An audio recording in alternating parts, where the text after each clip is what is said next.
Jemaat miliknya Tuhan, jemaat yang dikasihinya.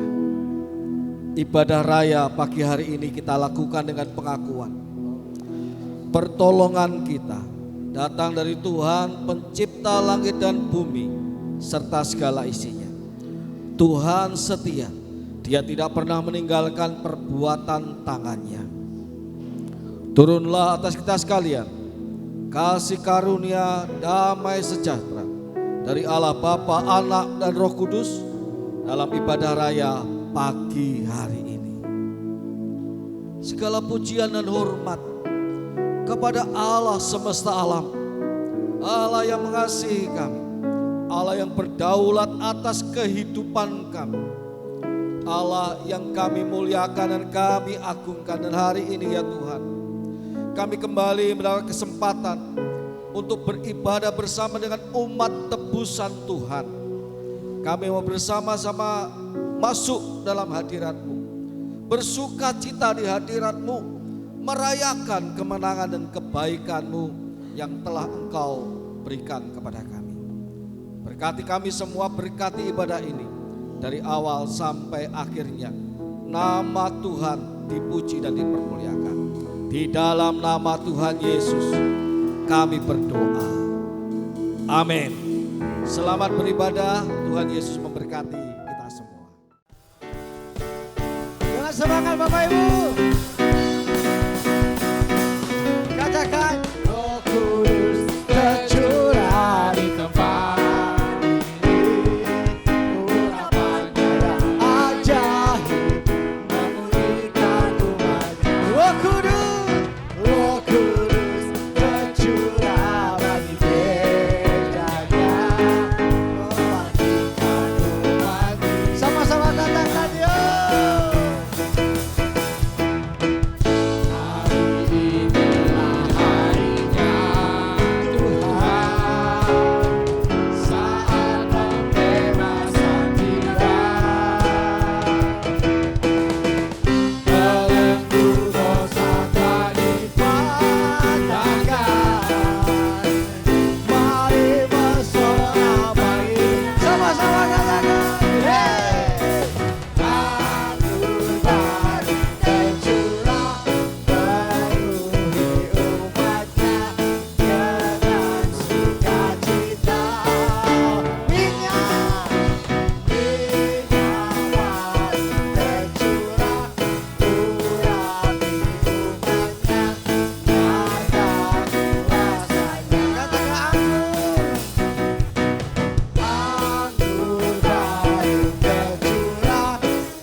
Nafsuku dan bangsa berdiri di hadapan tanah gelombang, satu suara menyatakan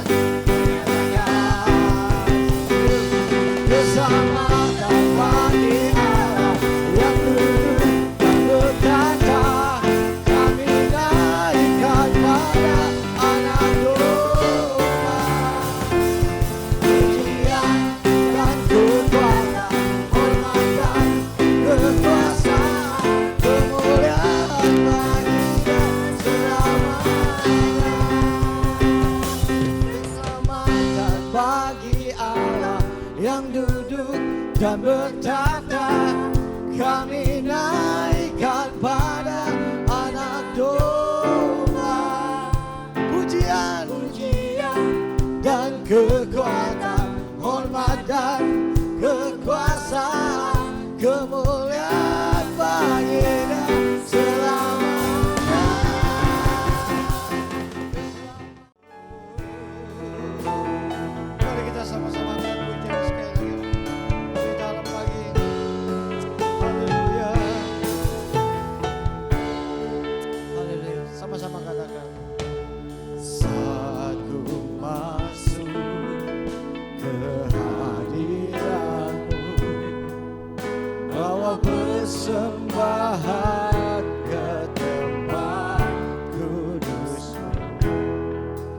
pujian ku naikkan, sembah ku berikan bagimu Allah yang mulia.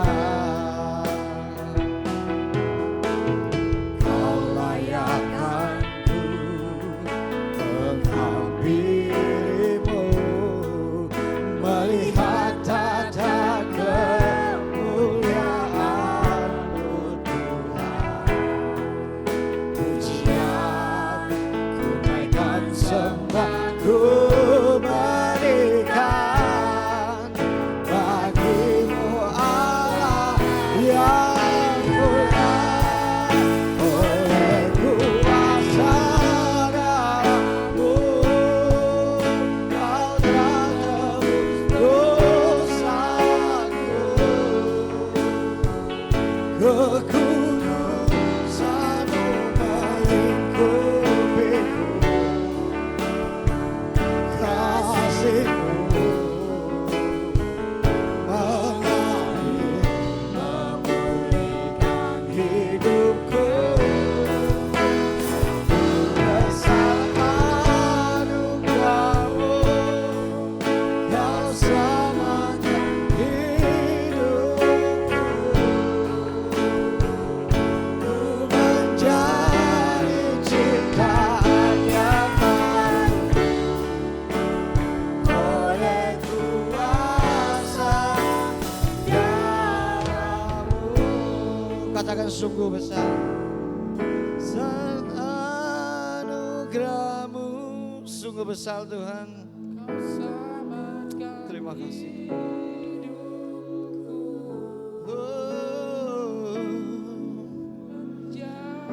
Diciptaan yang baru oleh kuasa darah. Sekali lagi kita katakan sungguh besar. Nyanyikan dengan dalam kami sungguh bersyukur.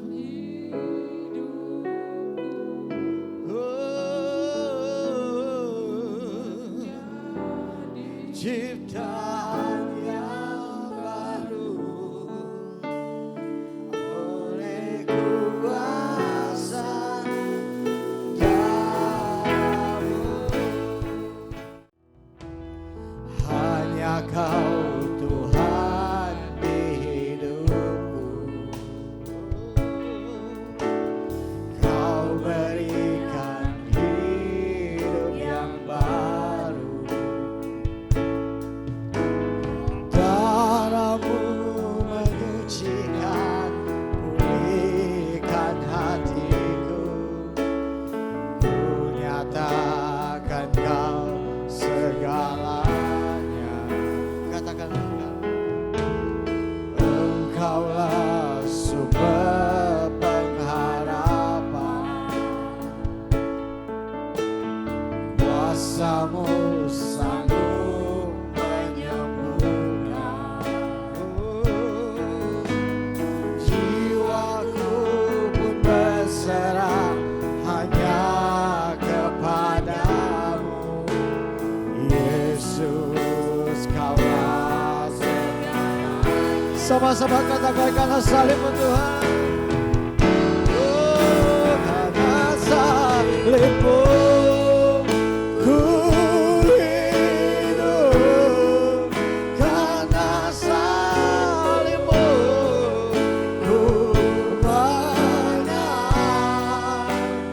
Engkau yang berkuasa, sanggup melakukan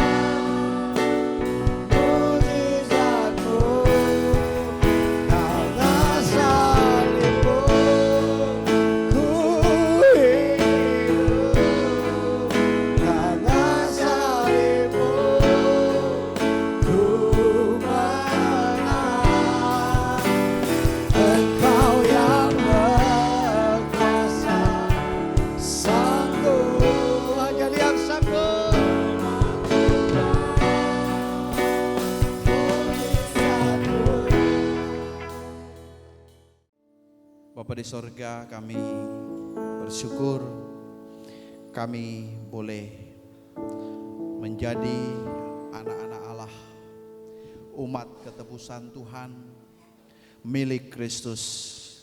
Dan hari ini kami boleh menikmati sukacita di dalam hadirat-Mu, untuk boleh merenungkan pengorbanan karya Kristus, kehadiran Kristus yang membawa perubahan hidup, memberi keberhargaan dan keberartian bagi kami, sehingga kami boleh menjadi umat Tuhan. Oleh karena itu, pada pagi hari ini kami datang kepadamu, kami merindukan lawatan Tuhan, merindukan kebenaran firman-Mu dinyatakan bagi kami. Urapilah hamba-Mu yang terbatas untuk menjadi alat berkat di tangan Tuhan, dan biarlah nama Tuhan dipermuliakan. Berkatilah ya Tuhan, Allah Roh Kudus memimpin pemberitaan firman dari awal sampai akhir. Dalam nama Yesus kami berdoa dan bersyukur. Haleluya. Amin. Silakan duduk Bapak Ibu yang dikasihi oleh Tuhan. Silakan duduk para pelayan Tuhan. Puji Tuhan, shalom. Sekali lagi shalom. Ya, hari ini kita boleh bersekutu bersama-sama dan kita boleh merenungkan kembali firman Tuhan sesuai dengan tema yang sudah diberikan, yaitu dipimpin Roh Kudus untuk memuliakan Tuhan Yesus Kristus. Di dalam Yohanes pasal 16 ayat 13 sampai 14, dan juga 1 Korintus pasal 12 ayat 3, yaitu di Minggu Palmarum, ya, Yesus Kristus masuk ke Yerusalem. Kita boleh mengingatnya dan kita boleh memaknainya secara khusus sesuai dengan tema kita, yaitu dipimpin Roh Kudus untuk memuliakan Tuhan Yesus Kristus. Saya mengajak kita membaca di dalam firman Tuhan ini, ya, saya ada siapkan di slide, ya, di dalam terjemahan baru jilid yang kedua, dan kita juga boleh melihat di dalam terjemahan baru jilid yang pertama. Yohanes pasal 16 ayat 13 dan juga ayat yang ke-14. Dan juga nanti kita buka di dalam 1 Korintus pasal 12 ayat 3. Ya, semoga kelihatan, kita boleh baca bagian firman Tuhan ini. 1, 2, 3. Namun apabila Ia datang, yaitu Roh kebenaran, Ia akan memimpin kamu ke dalam seluruh kebenaran, sebab Ia tidak akan berkata-kata dari dirinya sendiri, tetapi segala sesuatu yang didengarnya itulah yang akan dikatakannya, dan Ia akan memberitakan kepadamu hal-hal yang akan datang. Ayat 14, Ia akan memuliakan aku, sebab Ia akan memberitakan kepadamu apa yang diterimanya dari aku. 1 Korintus pasal 12 ayat 32, 3. Karena itu aku mau meyakinkan kamu bahwa tidak ada seorang pun yang berkata-kata oleh Roh Allah dapat berkata terkutuklah Yesus, dan tidak ada seorang pun yang dapat mengaku Yesus adalah Tuhan selain oleh Roh Kudus. Puji Tuhan. Kalau kita melihat, ya, secara khusus ketika Yesus dielu-elukan di Yerusalem, itu ada dicatat di dalam Injil, ya, dan kita bisa memperhatikan, ya, untuk mengingat, ya, karya Kristus, ya, menjelang nanti kepada penderitaan Kristus, menjelang salib dan kematian Kristus. Tetapi hari ini kita boleh merenungkan dari bagian firman Tuhan ini, ya, supaya kita boleh diingatkan kembali, ya, melalui kehadiran Kristus, bagaimana umat Tuhan menyambutnya, bagaimana umat Tuhan memuji dan memuliakan Dia, bagaimana umat Tuhan mengarahkan hatinya kepada Tuhan. Oleh karena itu, hari ini kita melihat dipimpin Roh Kudus. Untuk apa? Untuk memuliakan Tuhan Yesus Kristus. Bagian yang pertama yaitu hidup dipimpin Roh Kudus. Hidup dipimpin Roh Kudus. Sebagaimana ayat yang kita baca tadi, ya, di dalam ayat 13 dan ayat yang ke-14. Namun apabila Ia datang, yaitu Roh kebenaran, Ia akan memimpin kamu ke dalam seluruh kebenaran. Ia yang memimpin atau Ia yang membimbing, Ia yang menuntun. Ya, kemana? Orang percaya dipimpin Roh Kudus kepada kebenaran tentang Kristus. Sehingga ya, Roh Kuduslah yang memimpin, sebagaimana Roh Kudus yang dicurahkan, dan Roh Kuduslah yang memimpin umat Tuhan mula-mula pada waktu itu. Memimpin murid-murid, menuntun mereka, membimbing mereka. Demikian Roh Kudus memimpin juga setiap orang percaya. Orang percaya dipimpin Roh Kudus kepada kebenaran tentang Kristus. Tentunya memimpin setiap orang percaya ya ke dalam seluruh kebenaran. Kebenaran yang hakiki yang ada di dalam firman-Nya dan juga Kristus sang kebenaran.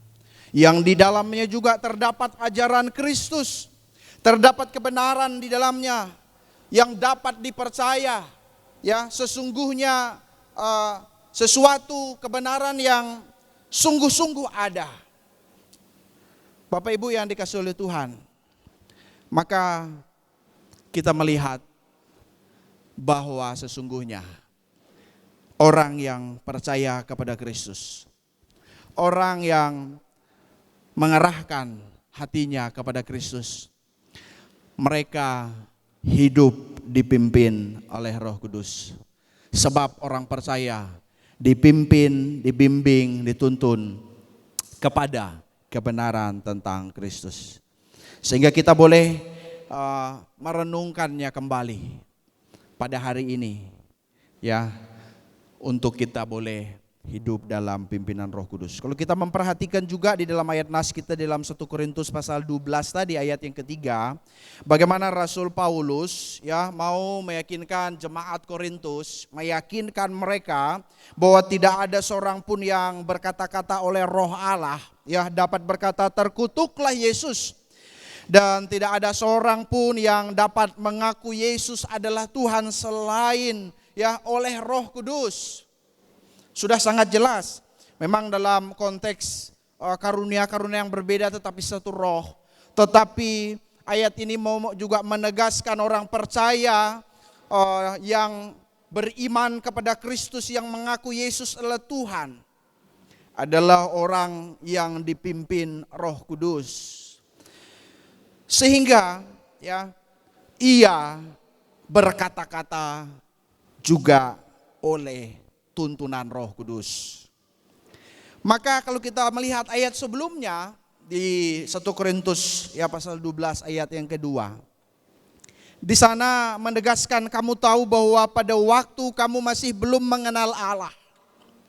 Pada waktu jemaat Korintus itu ya belum mengenal Allah dengan kehidupan yang lama mereka.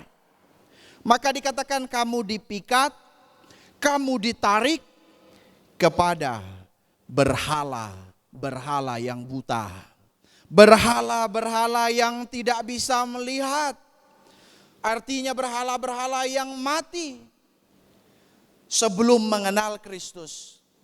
Tetapi ayat yang kita baca tadi itu menunjukkan bahwa mereka yang mengaku bahwa Yesus adalah Tuhan, mereka adalah hidup ya dipimpin, dibimbing, dituntun oleh Roh Kudus. Maka kalau waktu mereka belum mengenal Allah, mereka dipikat, mereka ditarik kepada berhala-berhala yang bisu itu. yang tidak dapat menolong, kepada ilah palsu yang tidak dapat bersuara. Demikianlah sebenarnya kalau orang itu berada di luar Kristus.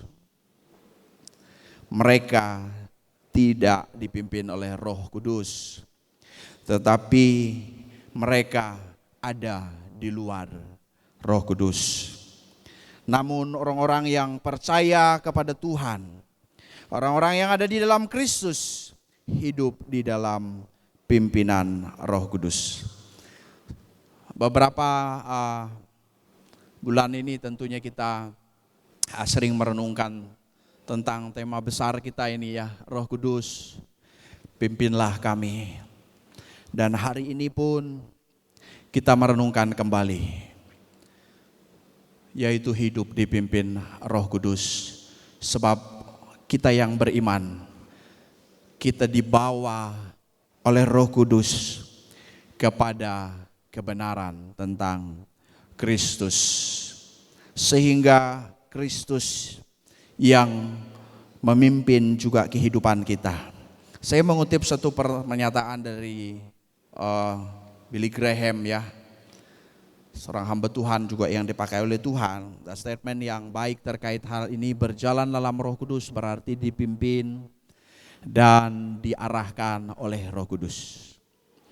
Berjalan dalam Roh Kudus artinya dialah yang memimpin hidup kita. Dia yang mengarahkan hidup kita, dan kita berserah dalam pimpinannya, dan kita mengizinkan dia memimpin kehidupan kita hari lepas hari, dalam seluruh aktivitas kita, dalam seluruh keberadaan hidup kita. Mari kita renungkan bagaimana, apakah kita menyerahkan hidup kita totalitas dalam pimpinan Roh Kudus, untuk diarahkan, untuk dituntun, untuk dibimbing oleh Roh Kudus. Dan dalam penegasan tema kita sesuai dengan tema dipimpin Roh Kudus, untuk apa? Memuliakan Tuhan Yesus Kristus. Jadi jelas dalam bagian ini, yaitu hidup memuliakan Kristus. Hidup memuliakan Kristus. Orang yang dipimpin Roh Kudus, dia diarahkan, dituntun, ya, juga untuk memuliakan Tuhan Yesus Kristus.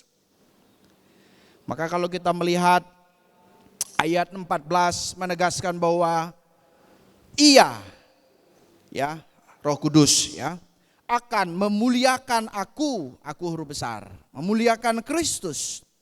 Sebab Ia akan memberitakan kepadamu apa yang diterimanya dari aku. Apa yang diterimanya dari Kristus diberitakannya, disampaikannya kepada murid-muridnya. Demikian juga di dalam bagian ini Roh Kudus akan memuliakan Kristus. Sebab Roh Kudus akan memberitakan kepada murid-muridnya apa yang diterimanya dari Kristus.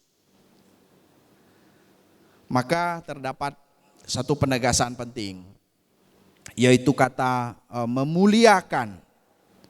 Memuliakan Kristus, atau juga kita bisa maknai menghormati Kristus, memujinya, mengagungkannya. Sebagaimana kalau kita lihat tadi dalam ayat nas ya, di dalam 1 Korintus itu ya. Bagaimana Rasul Paulus mau meyakinkan jemaat Korintus, tidak seorang pun yang berkata-kata oleh Roh Allah dapat berkata terkutuklah Yesus. Tidak seorang pun yang dapat mengaku Yesus adalah Tuhan selain oleh Roh Kudus. Jadi dihubungkan ayat nas kita dengan juga ayat di dalam Korintus ini, bahwa oleh karya Roh Kudus orang percaya ya mengaku Yesus adalah Tuhan. Oleh karya Roh Kudus setiap orang dapat memuliakan Yesus Kristus oleh karya Roh Kudus. Orang-orang yang dipimpin Roh Kudus ya, mereka hidup memuliakan Yesus Kristus. Jadi satu penegasan sederhana bahwa orang-orang yang dipimpin oleh Roh Kudus itu hidup memuliakan Kristus, hidup memuji Kristus, hidup mengagungkan Kristus. Maka kalau kita melihat dalam tulisan ini, oleh karya Roh Kudus setiap orang dapat memuliakan Tuhan Yesus, ya, bukan mengutuknya sebagaimana yang dilakukan oleh orang yang menolak Kristus. Ya, mereka bisa saja mengeluarkan kata-kata untuk menyatakan penolakannya dan menunjukkan sikap untuk menyatakan penolakannya, bahwa mereka menolaknya. Jadi orang percaya yang taat pada pimpinan Roh Kudus akan dibawa pada kesadaran dan pengalaman akan kemuliaan yang dimiliki Tuhan Yesus. Maka kalau kita menghubungkan dengan Minggu Palem, ya, atau Palmarum, bagaimana umat Tuhan merayakan peristiwa di mana Yesus masuk ke Yerusalem, ketika Yesus dielu-elukan, ketika orang memuji, ketika orang, ya, memuliakan namanya, ketika orang, ya, menyerukan, ya, dan tentunya kalau kita membacanya, ada sesuatu yang luar biasa, ya, ada sesuatu yang dalam yang kita bisa lihat, bahwa Tuhan yang hadir di dalam penuh kemenangan sebagai Tuhan atas segala Tuhan, sebagai Raja yang lemah lembut, sebagai Raja yang penuh damai, yang sebenarnya kehadirannya, ya, untuk menunjukkan bahwa dialah Sang Mesias, Raja yang dinubuatkan oleh para nabi. Termasuk juga di dalam Sakaria pasal 9 ayat 9. Dan kita melihat Yesus dielu-elukan di Yerusalem, semua murid yang mengiringi dia bergembira dan memuji Allah dengan suara nyaring karena segala mujizat yang telah dilakukan oleh Yesus. Tetapi kalau kita juga melihat beberapa orang Farisi yang juga hadir di tengah kerumunan orang ramai pada waktu itu, maka mereka berkata, "Guru, tegurlah mereka, ya, tegurlah murid-muridmu itu," dan seterusnya. Banyak orang mengikut Yesus dengan gembira, ya, ketika Yesus dielu-elukan di Yerusalem. Tetapi beberapa hari berikutnya banyak juga orang yang meninggalkannya. Banyak orang yang menjauh darinya ketika mereka mau mengharapkan seorang raja untuk memulihkan keadaan secara lahiriah. Tetapi pada akhirnya Yesus harus menderita, tidak sesuai dengan harapan mereka. Yesus harus mati di kayu salib, tidak sesuai dengan kerinduan mereka. Akhirnya banyak orang yang meninggalkannya dan tidak lagi memuliakannya dan mengeluh-elukannya. Seharusnya mereka, ya, memuji dan meninggikan nama Tuhan, bahkan menyerahkan apa yang mereka harapkan itu seturut dengan apa yang Allah rencanakan. Bukan memaksakan apa yang mereka harapkan dan Tuhan lakukanlah apa yang kami harapkan, tetapi mereka menyerahkan kepada apa yang Tuhan rencanakan.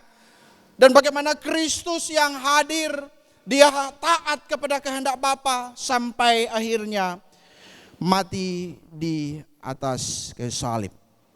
Oleh karena itu, hari ini kita mengingat, bahkan umat Tuhan di seluruh dunia mengingat, kita perlu merenungkannya. Untuk apa berjaga-jaga terhadap kegembiraan yang barangkali bersifat dangkal, kegembiraan yang bersifat semu bagi Yesus, tetapi perlu ada, ya, sikap untuk apa? Sikap untuk memuliakan Kristus itu secara kontinuitas. bersifat dalam dan ya ditunjukkan dalam perilaku. Oleh karena itu seharusnya umat Tuhan memuliakan Tuhan dan menyerahkan hidup dalam rancangan Tuhan, dalam rencana Tuhan, dalam kehendak Tuhan. Sekali lagi saya mengutip pernyataan Billy Graham yang juga terkait dengan bagian ini. Kita mempermuliakan Kristus ketika kita hidup bagi Allah. Ya, orang yang mempermuliakan Kristus tadi. Ya, di dalam bagian ini dikatakan ketika dia hidup bagi Allah, mempercayai, mengasihi, serta mentaatinya, dan mengizinkan Roh Kudus yang memimpin hidupnya, dan Roh Kudus menuntunnya sehingga kehidupannya memuliakan Kristus. Dan sikap kita, tindakan kita seharusnya semua menjadi penghormatan dan kemuliaan bagi Kristus. Berarti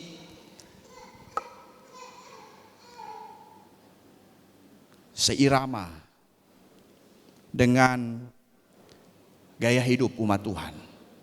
Karena memang tentunya statement ini juga dibangun atas kebenaran firman Tuhan.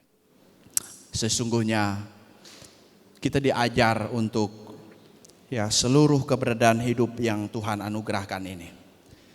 Seluruh ya keberadaan hidup, nafas yang dianugerahkan oleh Tuhan. Kalau kita ada sampai hari ini, sikap hidup kita, tindakan kita, biarlah itu memuliakan nama Tuhan, memuliakan Kristus yang menjadi penghormatan dan kemuliaan bagi Kristus. Mari kita pandang kepada Kristus, sebab Dia adalah Raja di dalam hidup kita. Dia yang berkorban menggantikan hukuman kita. Dia yang datang untuk menyelamatkan kita. Sesungguhnya ketika kita dipimpin oleh Roh Kudus, maka kita hidup memuliakan Kristus dan hidup di dalam tuntunannya. Bapak Ibu yang dikasihi oleh Tuhan, mari hidup dalam pimpinan Roh Kudus untuk memuliakan Tuhan Yesus Kristus. Tuhan Yesus memberkati kita semua.